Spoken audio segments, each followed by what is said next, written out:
What is up, fellas? Welcome back to the channel. There's no gameplay video today because today we're going to be breaking down the 11th inning program. It's finally here. It's the end of the MLB The Show 21 cycle. This is the last thing that SDS will probably be giving us aside from what's to come on the calendar for later this month. And I want to go through everything that they've packed into this program. It's basically a whole recap of all the bosses that have been dropped for the entire year. As always, if you enjoy the content, make sure you smash that like button, drop a sub to the channel if you're new. Let's check out the 11th inning program. So as I've mentioned, this program encapsulates all of the bosses from the past 10 inning programs, and it gives you the chance to pick players that you may have wanted to pick instead of the ones that you chose. Obviously, in the 10th inning program, Pujols was the only player that you were able to select. But let's say for the 6th inning program, you wanted to pick Matt Kemp instead of picking Pedro Martinez. Once you get to that 6th inning program, you could choose the opposite of what you wanted if you haven't purchased them yet in the shop. Or in the 7th inning program, if you picked Hank Aaron but you really wanted to get Tony Gwynn. This program allows you to do that. So we'll start from the beginning here. First thing that pops out is that this program will end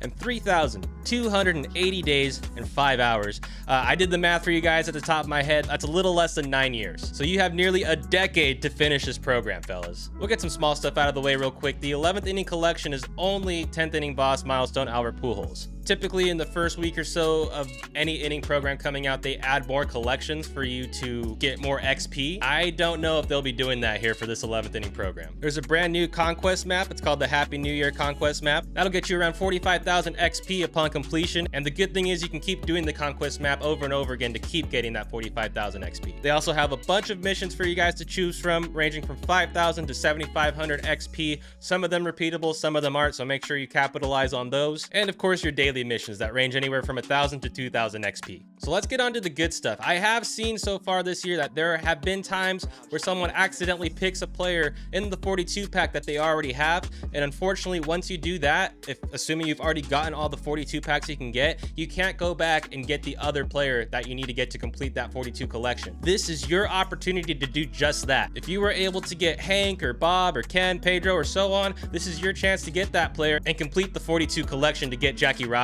Beyond that 42 pack is where you start getting into the lesser of the collections for each inning program. First off, starting with the 5th inning program, you get Hal Newhouser, Jimmy Rollins, and Greg Holland.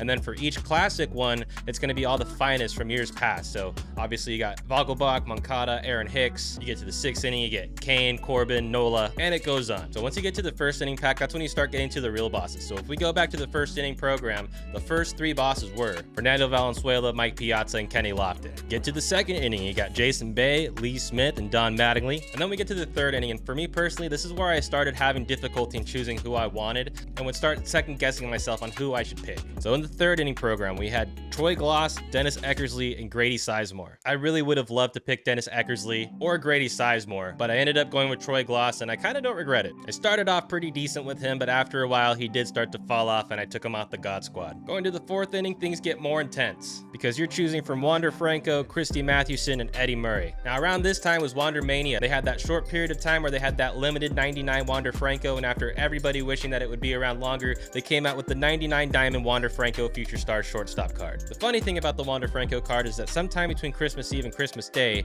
he went from being able to be bought just under 200,000 stubs to just above 75,000 stubs. The same thing with Christy Mathewson. His price just plummeted between Christmas Eve and Christmas Day. And then we get to the 5th inning bosses, which basically was a tug of war for me because I had 2 of my favorite players of all time in this pack, and I ended up going with 99 Diamond Vladimir Guerrero. The other obvious pick would have been 99 Diamond Nolan Ryan, and Joe Morgan was also an option, but they did him dirty by putting him in a class with Vlad and Nolan. 6th inning bosses were Matt Kemp, Pedro Martinez, and George Brett, followed by Hank Aaron, Spencer Torkelson, and Tony Gwynn in the 7th inning program. So as you can see, at the 7th inning program, we're at 620,000 stubs. And in between the innings program from the 1st to the 7th, you're getting packs like the All-Star Game pack, the Home Run Derby pack, the Field of Dreams pack. Beyond that, that's when you start getting the finest packs. In the 8th inning, you could have chosen from Willie Mays, Ernie Banks, or Chris Sale. 9th inning, Babe Ruth, Eric Gagne, and Johnny Bench. I personally didn't get to complete this program, but I know a lot of you ended up picking Babe Ruth. This is your chance to go back and get Eric Gagne or Johnny Bench if you wanted. So the 9th inning program ends at the 770,000 XP mark.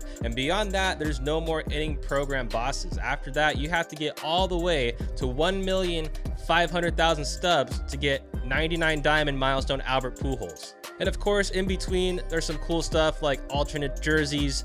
There's these nice Blue Jays ones here, some bats, another finest set pack, which you could have gotten earlier in this 11th inning program. And of course, this beautiful Road Angels uni from 1975. And then after Albert, that's pretty much it. Like, you get all the way to the end, and if you didn't get the free 99 Diamond Finest Bryce Harper card, you have to get 2 million XP to get that Bryce Harper card and the holiday coach bat. And that's the end of the 11th inning program right there, guys. This is the last inning program of MLB The Show 21, which means that MLB The Show 22 is coming around the corner faster than we think. But wait, the guys at SGS are not done yet. Let's look at the schedule for what's to come. So today is January 7th. The 11th inning program just dropped, the Forever program. But if we look at January 11th, there is a new signature legend player and a classic finest player coming to the game. So we're still not done technically.